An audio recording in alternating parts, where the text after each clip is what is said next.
because of you, the auto workers. Now, if you are an auto worker, I want you to raise your hand high. Let us say thank you. I am absolutely thrilled that we have the heart and soul of the auto industry right here. You are with us tonight. And one of the things that I think we have to pay attention to is what we all believe in. And looking at your faces and listening to you while I was backstage, I know that you believe in these values that have made this country great. Hard work, community, faith, family, and you've put that to work to build a great community. And in World War II, it was Warren, Michigan that put their manufacturing might to work and helped us win that war. So we celebrate that with you, and we're so pleased that you put that to work, and now you make the finest cars on the face of the planet, right here.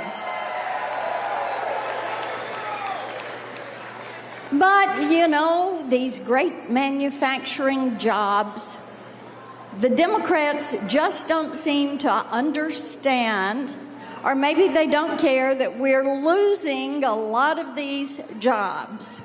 And they like to say, well, it's automation, or, well, we've changed how we do business, or it's global competition with China. And a lot of times it is bad policies and environmental regulation that the Democrats push forward. And what they don't get is you are paying the price with your jobs and with your wages. So let me ask you a question. I've got one question for you. Are you better off today than you were 4 years ago?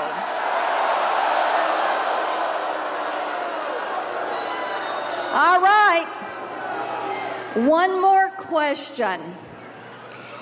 Can you stand 4 more years with Kamala Harris?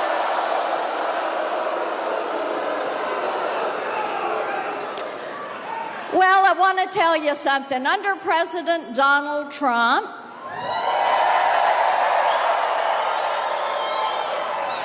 he created 400,000 new manufacturing jobs in this country. And you know why he did it? He believes in you and the American worker. He revitalized manufacturing in the USA. He returned jobs from places like China. And you know what? He did it once. He will make American manufacturing great again.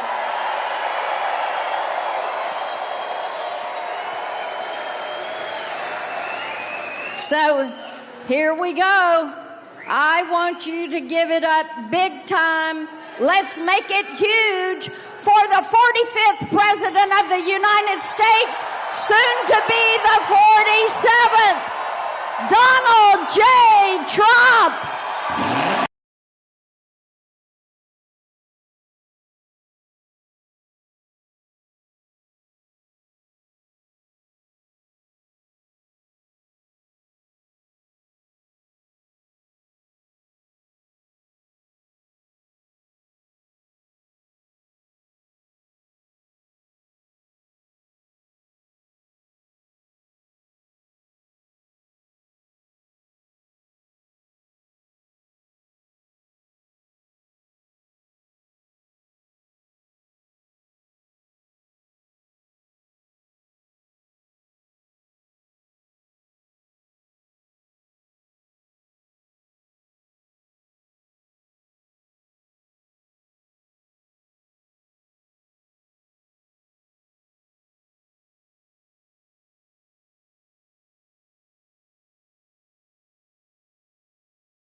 Thank you.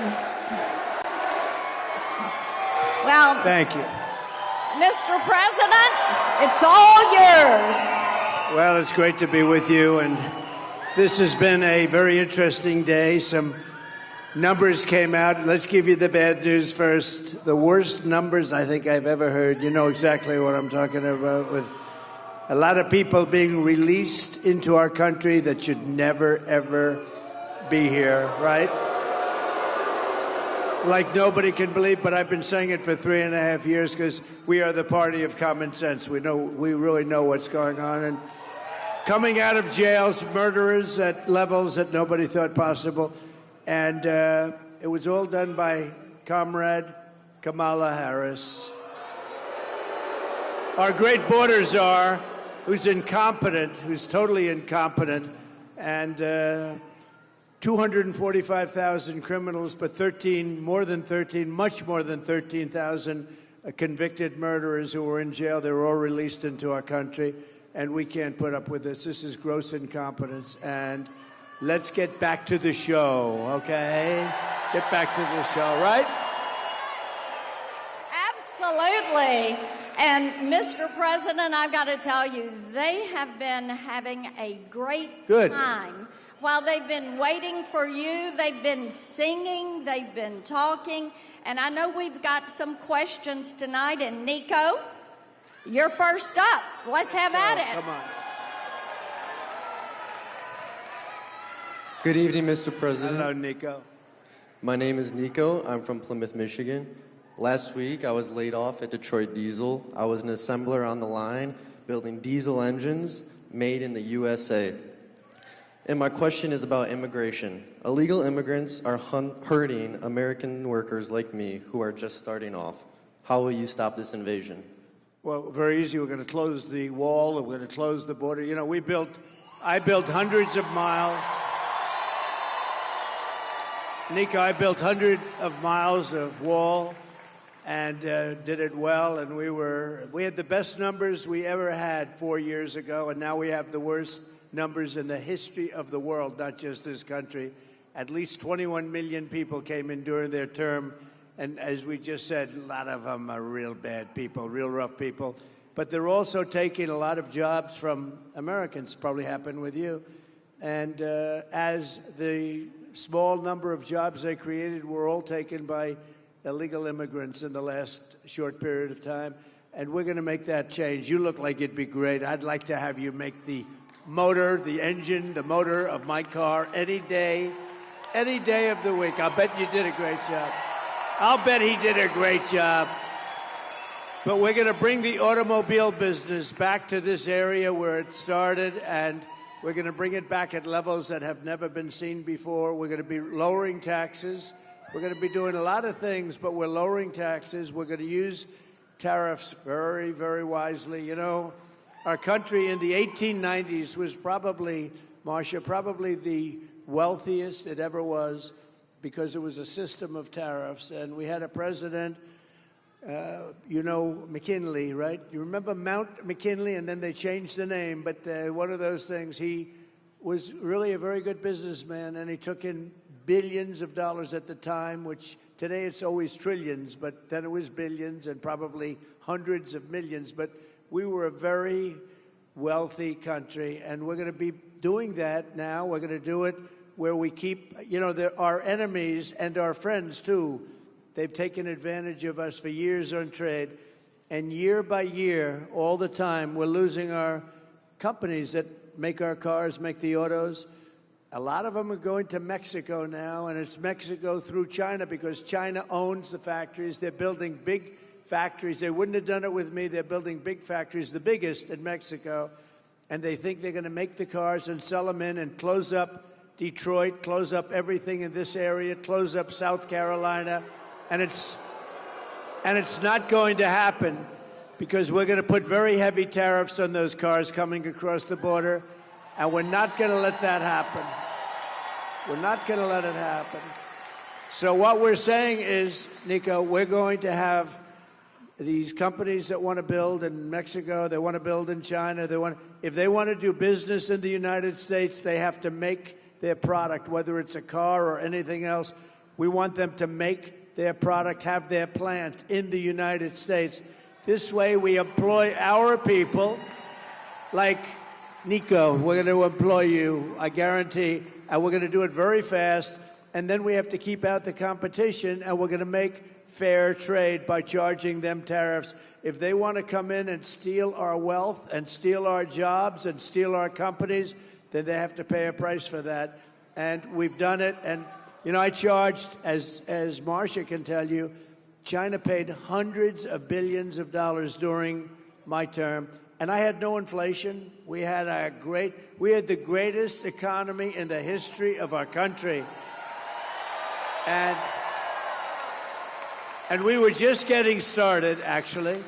But we had the greatest economy, the greatest employment for everybody, men, women, African American, Hispanic American, Asian American, everybody. Young people with a diploma, without a diploma, people that went to the best schools in the world, got PhDs. Every single class, without exception, was the best they've ever been. And we're going to get that back and then some. So we're going to bring a lot of companies in, and we're going to have a lot of jobs, and you're going to have a lot of jobs to choose from, okay? Thank you. That's great. Everybody appreciates that, and appreciate when you talk about immigration, you talk about building the wall and making certain that we secure this country. Okay, Misty. And by the way, we built more wall than I said I was going to build, and then we had 200 miles of wall ready to go. It was all fabricated, all made to the highest specifications of Border Patrol and ICE, and it was all set. And then we got more votes than any sitting president has ever gotten by far. And they say we lost the election. So let's leave it at this. You know what? We have one coming up in 39 days, so that'll be a wonderful replacement. Wonderful replacement. Absolutely. All right. Misty. Good evening, President Trump. I wasn't sure. She reminded me when I was in the debate with crooked Hillary Clinton. She got up and she started walking around, and I said, "What's going on over here? Go ahead." I didn't know you were going for such a beautiful young lady. Go ahead, please. Oh, thank you. Good evening, President Trump. Good evening. My name's Misty. I proudly build the Ford Broncos and Rangers. Yeah! I've been with Ford for 25 years. If I'm going to be honest with you, I'm sorry. I was not for you in the beginning. But my son told me I sounded ignorant and I needed to educate myself on you. That's it. True. That's what we're like. Where is he? Where is he? Is he here? No, he Well, you say, "I love your son." I think it's great. He said just get his autograph.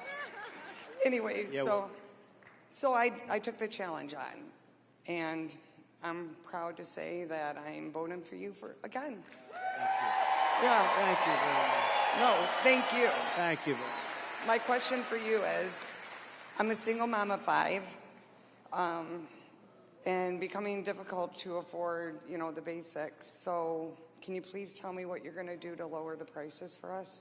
Yeah, so what we have to do, because the prices are so high, thank you, darling, very much. It's a great question. People are hurt by the cost of groceries, the cost of everything. There's nothing less expensive. If you go back 4 or 5 years, everything was just a fraction of what it is now. And they're making essentially, if they make the same wages, they're getting wiped out because prices are up 50, 60, 70% for a lot of things. For some items, it's much more than that. Well, look at interest rates. They were 2%, now they're 10%, but at 10% you can't get the money. At 2%, there was plenty of money for everybody for buying a house, et cetera, et cetera. But when you look at groceries, I think it's this thing that really, I always say this is an election that I used to say determined by the stomach. Actually, I don't believe that anymore. I think it's now determined by the brain, because nobody wants to have criminals pouring into our country. Nobody wants to have any of these horrible things that are happening to our country. But we're going to be bringing them down, and it's going to start with energy. We're going to drill, baby, drill. Energy's coming way down. Energy's coming way down, and when energy comes down, everything else follows. That's what started this onslaught of inflation, that the greatest we've ever had in our country. We had the greatest inflation over the list, and it actually, we had almost no inflation. And that carried on for 2 years into there. I used to say his, now I say there. But nobody even really knows who our president is, if you want to know. Who's our president? Who is he? Nobody, we're not sure who the president is. Yeah, it sounds good. Thank you. But the inflation, it carried on for almost 2 years into that. We had a solid no inflation. It was solid, and then it exploded because what they did was the energy, and also what they did, just almost as importantly, was they spent like nobody's ever spent. They went crazy. And the Green New Scam, and they were spending on things that didn't help the country, and it also drove. So between the energy and the spending, the inflation went up, and food prices came with it, and rent came with it. Everything came with it. And we had, I think, the worst inflation we've ever had, and we're going to bring it down. So we're going to bring it down with energy and interest rates. The interest rates are going to come down, but first we're going to get, and here's a statement that I make to you tonight. We are going to have energy. We have more liquid gold, I call it. You've heard that said, liquid gold. That's oil and gas. We have more oil and gas, liquid gold, than any country in the world, including Saudi Arabia and Russia. And we're going to bring it down. We're going to bring your energy bills down, and also for business, where they can employ people. But we're going to bring the energy down by 50% in the first 50% in the first 12 months.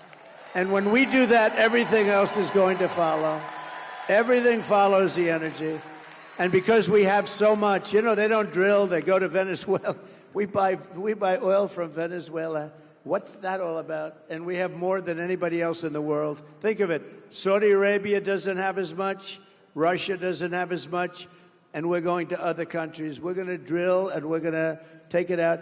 Your energy bills will be 50% lower 1 year from January 20th. 1 year from January 20th, okay? And that's going to have a huge impact, okay? Thank you. Say hello to your son. Thank you. Very good. Good job. Thank you. Well, I think that everybody is ready to get those prices at the pump down. And one thing I found out is 84% of all the cars that these good people made, and 84% of the cars sold in 2023 were gas-powered cars. And we need to get that price down. Yeah, so it's a good point. Look, they have an electric mandate. Every car is going to be electric, they say. I will terminate that now. And you have to understand, Elon endorsed me with the strongest endorsement, and we love him, and he's great. And by the way, the Tesla is amazing, but not everybody should have an electric car. It might be 7 or 8% of the market, and then you also want hybrids, and you want to have pure gasoline-driven powered cars. We're going to have everything. The new one is hydrogen. There's one problem. Do you know what the problem is? They blow up. You'll be to the other side of the arena, and you won't feel too good. So until they fix that problem, I'm going to pass personally. If you'd like one, you can buy one, but I'm going to pass. But you've got to have alternatives and choices. That's what the country's all about. And we're not going to have, I will end the electric mandate on day one of the administration. Okay?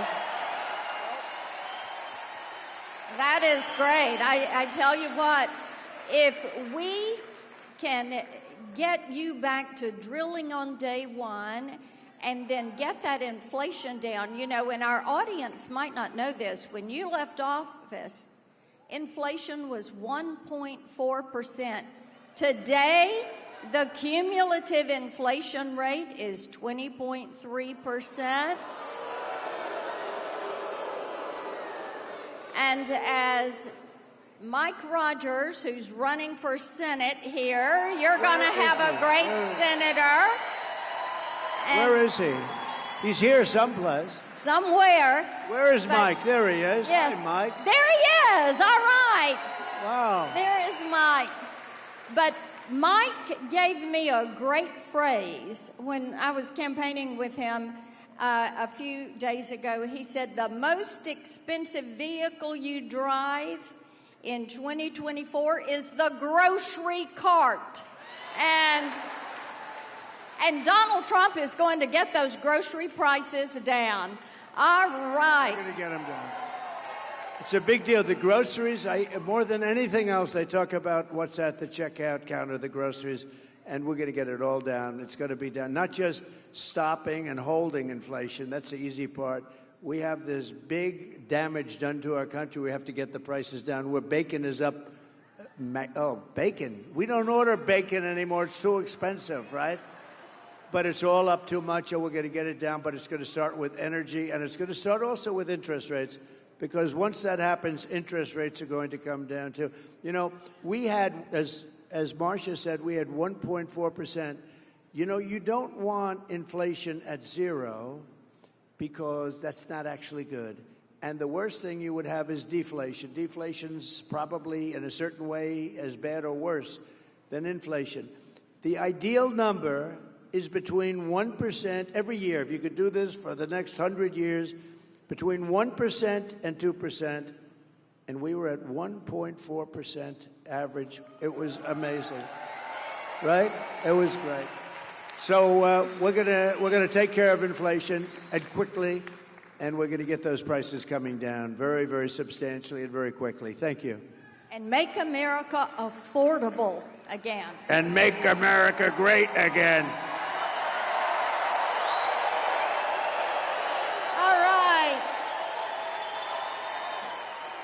Okay, Tony. Where is Tony? He's over here with a question. Right here. And they're bringing you a microphone. Hello. Have at it. Hello. Good evening, Senator, Mr. President. Welcome to Michigan. As you heard,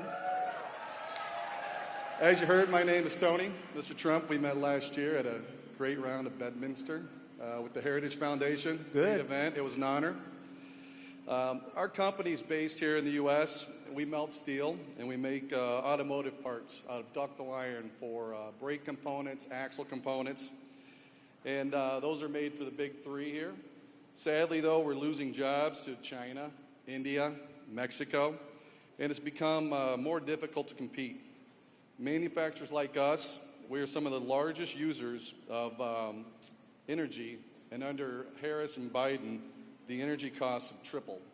So my question is, what will you do to get energy back down so us U.S. manufacturers can compete and bring it back to the jobs here? Yeah, so it's a great question. A lot of people have the same question because it's affecting their companies. I just left one.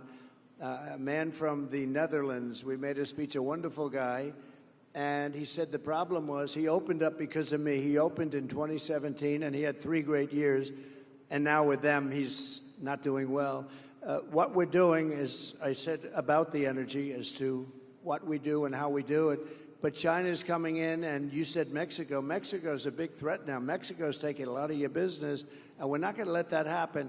We need a smart series of tariffs and taxes, Marcia, and it's very simple business. You know, China won't take cars from outside of China. They only take them if you build in China. You have to build your factory. So if I'm making a car and I think I'm going to sell it into China, they have a massive over 100% tariff. So what you do is you say, to not pay that tariff, I'm going to have to build my factory in China. And they encourage it, they help it. We're going to be doing the same thing, but we're going to do it even better. We're going to bring cars back. We're going to bring, like you say, what are you, auto parts and things like that, right? We're going to bring that all back to this country. It's all coming back. If they had to pay tariffs on what they're doing and what they're selling into our country, they wouldn't be putting your business out of business if that's where you're going. It will never happen, and we're going to do it just the opposite. Plus, we're lowering the tax rate. So I took it from 39% to 21%, These are for companies, and that's why we had the great numbers for jobs. But now what I'm doing is I'm going, and nobody thought that was possible, and I got it approved by Congress, believe it or not. Now we're going to from 21 to 15%, but you have to make your product in the USA. So if you want to take advantage of the low tax rate, you have to make your product. So we'll be down to 15%. That gives us one of the lowest tax rates in the whole world, so it's more than competitive. Companies will come here. But in addition to that, we're going to keep this really terrible competition. I don't mind the word competition, but it's predatory. And we're going to keep this competition out so that you're able to grow your business and grow it well. And you'll make the product and you'll sell it inside our country. And I know exactly what your situation is. And it's so easy to solve. We're going to need the help of the Senate. We're going to need the help of the House. And if they won't do it, I have the authorization and the power to do it myself, and we'll have to do it. Okay? Well, and that's why we need Mike Rogers Senator Mike Rogers. And we've got Lisa McClain, Congresswoman McClain. Right. Yes. A warrior. Yes, she is a warrior. And the amazing, incredible Congressman John James. Hey, John. Good.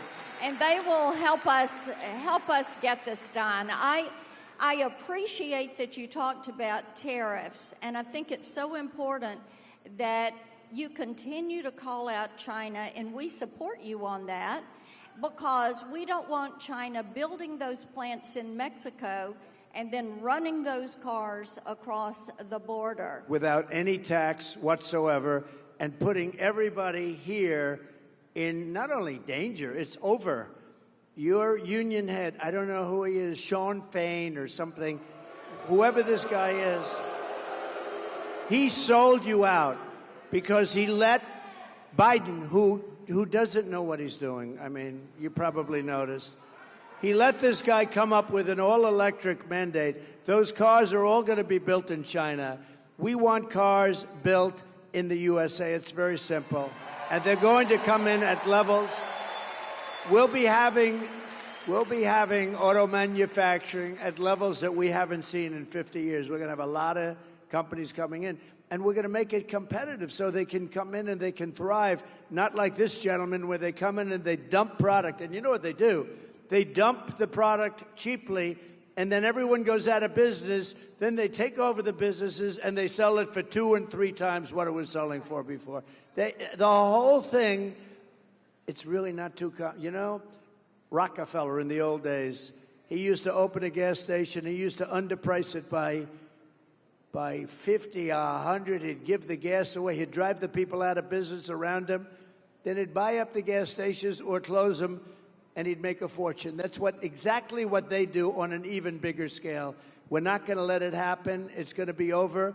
We're going to have a smart system of tariffs. And by the way, if they don't want to play that game, then we're going to get a lot of money from tariffs.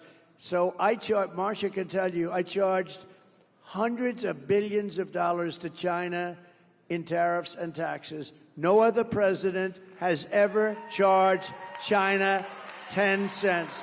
And we take in hundreds of billions of dollars, so much so that Biden can't get rid of it. He's still got it on, you know, he wants to, but it's so much money. And frankly, it's a lot of money. But also, if you did get rid of it, they'd come in and they'd put all your businesses out of business. So the Senate and the House have to get really smart on this, because purposely over a period of years, they've given it a bad name. Actually, I consider it one of the most beautiful things I've ever seen. The word tariff, I love it. I think it's beautiful. Almost as beautiful as that chart that I look to the right. Almost as beautiful. Where is that chart? Where is that chart? Do they have it? I love that chart. Oh, I love that chart. Whoa. That's one of the most beautiful things I've ever seen. If I didn't look over there real fast, I guess I wouldn't be with you tonight, right? That's I sleep with that chart. I go to bed with it. I kiss it good night. I love you, baby. That chart. But the word tariff is a beautiful word if properly used, and it gives us power, strength. And you know, beyond just economic strength, there are times when I had two countries fighting. I don't want to tell you which ones but I had two countries fighting. It looked like they were going to go to war again. I think Rick Grinnell is here. Is Rick Grinnell here? I think so. Did a fantastic job. Yeah. They're fighting. I said, fellas, you guys want to fight? You want to kill people in your countries? That's okay. But if you do, I'm going to charge you 200% tariff to do business with the United States, and that's it. They called me back 2 days later. Sir, we've made peace. After years, we've made peace. So, you know, it really does. It has a great power to it. There's a great power if you know how to use it. Well, it does indeed. And another thing with great power was the 2017 Trump tax cuts. And we need Republicans in the Senate and the House to make the Trump tax cuts permanent. Right.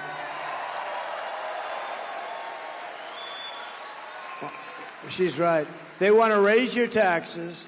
They want to take out the Trump tax cuts, which will, I think, close to Depression time. Not recession, but Depression time, because it was the biggest tax cut in the history of our country. And you got a lot of other things, too. Estate tax, death tax. If you love your children and you want to leave your business to them or whatever, does anybody not love their children? Because if you don't love your children, then it doesn't help you too much. But if you want to leave, but leave it to anybody. But you had zero estate tax. You had zero death tax, we call it. Sometimes I like the word estate better than death, but a lot of people use the word death. And that was a big thing because you would have a farm and you'd leave it to your children and they have a big tax to pay. They'd go out to the bank, they'd borrow the money, they'd end up losing the farm and living like hell. And part of our tax cuts, nobody even talks about it, but the people that are involved in this stuff really say that's one of the best things. You have no estate or death tax to pay, so it's really great. Well, we're going to... They want to end that. We'll lower those taxes. We'll have those tariffs. We're going to make those cars right here and then see them loaded on a Teamster-driven big rig and taken all across the country. And thank you to the Teamsters. Did you know I got 60% of the vote with the Teamsters? So thank you, Teamsters. That's the first time that happened in a long time. Yes, it is. Okay. Thank you, Teamsters. Our next question is from Ashley. Whoops, stepped on that water bottle. Hi, Mr. President. Hi. Thank you so much for coming to Michigan. My name is Ashley, and I work at the Chrysler plant. Like many auto workers, I am deeply concerned about the future of our industry. With many jobs being outsourced as we speak, what actions will you take to ensure that our jobs stay in America so we can continue to build the best cars in the world here in Michigan? So pretty much as we've been saying, and what I want to do is I want to be able to, look, your business, years ago in this area, I was honored as the Man of the Year. It was maybe 20 years ago. Oh, and the fake news heard about it. They said, it never happened, it never happened. And I didn't know who it was. It was a group that honored me as Man of the Year. The fakers back there, see the fake news? But they said, oh, and they looked, and it, they said it never happened, but I said, I swear to you, it happened, it did happen. I was Man of the Year. And I came and I made a speech, and I said, why do you allow them to take your car business away? Why do you allow it to happen? They're taking your business away. And I didn't know too much about it. All I know is they were taking your car industry away from you. They said it never happened. And lo and behold, somebody said, I remember the event, and then we found out, and we had everything. We got the awards. We had everything. It did happen, but I gave a speech, which at the time was pretty controversial. We can't let them take your car business away. It's such an important business. And, it's an important business even in times of war where they switch over. And it was really something. And I looked at that speech from, I don't know, it's like 19, 20 years ago. And I could repeat it now without changing a word. You cannot let foreign countries, and a lot of the times our worst foes are our so-called friends, okay? You know, our friends, the European Union takes tremendous advantage of us. As an example, they give us cars by the millions. We don't have too many Chevrolets in the middle of European cities, okay? European Union is brutal. They don't take our farm products for the most part. They don't take a lot. But unlike Kamala, who always complains and doesn't do anything, I keep saying, why don't you do? I saw Marsha the other day. Why didn't she do it 4 years ago almost? And I say that, she's on the border today trying to justify. What a day for the border. She goes to the border today, and they just announced just before she got up to speak that more than 13,000 murderers from jail, solitary confinement people in many cases, were released. But I just say, let's go back. So we can't let them take our businesses, and we're not going to let them take our businesses. And you can control that so easily through good policy. Not her kind of policy, by the way. She changed her policy 15 times. No fracking. Oh, I like fracking. Defund the police. She wants to defund the police. Now, oh, I love the police all of a sudden. By the way, when anybody is into defunding the police even for a day during their career, they can no longer serve as president of the United States, I can tell you. So we're not going to let them take our businesses. And really, a lot of that's determined by our taxation policy. When China has to pay all that money, the people that liked me the best were the steel companies because I saved them. They were dumping, China and others, but mostly China was dumping steel in here at levels that nobody had ever seen before, and it was putting the steel companies out of business. I put a 50 and 100% tax on the dumping of steel, and the steel companies thrived. I saved them, and you have to have the steel companies. So we'll do the same thing, and you don't worry about it. Here's what you have to do. I only ask you to do one thing, and then you can sleep beautifully all night long, go to a job you love, and get a lot of money at the end of the week. You know what the thing is? Vote for Trump. If you vote for Trump, everything's going to be taken. There you go. Everything is going to be taken. Right. And we have Todd. We've got another question over here. Todd, Okay, Todd. is over here right there. Okay. Hi. He's got his microphone. Todd? Welcome, President Trump. First off, I want to say you and your family are in me and my wife's daily prayers. Thank you. May God continue to watch over you. Thank you very much. So my name's Todd. I'm from Shelby.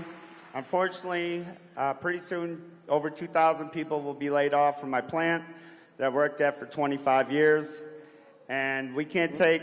Where are they moving? Where are they moving? Where they move? We don't know. Actually, we don't Probably know. Mexico, by the way. Oh, the people. We don't know where the people are going. Where's the plant going to move, do you know? The plant's staying there. We're losing the Ram Classic, as you probably heard. We make the Grand Wagoneer. It's a Right. beautiful truck, but we're waiting on product. So Do you know why it's? Are they being laid off? And is the plant closing? the plant's not closing. The people will probably be dispersed between other plants, we hope. But yeah, that's happening in the next couple of weeks. No, it's terrible. Okay, I get it. Thank So- you. Go ahead. We can't take 4 more years, Harris. And my question to you is basic. It's easy. What is your one of your all-time favorite American cars? My all-time favorite one? What is one of your all-time favorite American cars? Okay, so my father was a great guy. I learned so much from him. And he loved Cadillac. I have to say. I mean, his biggest luxury in life was to get a brand new dark blue Cadillac every 2 years. And he would.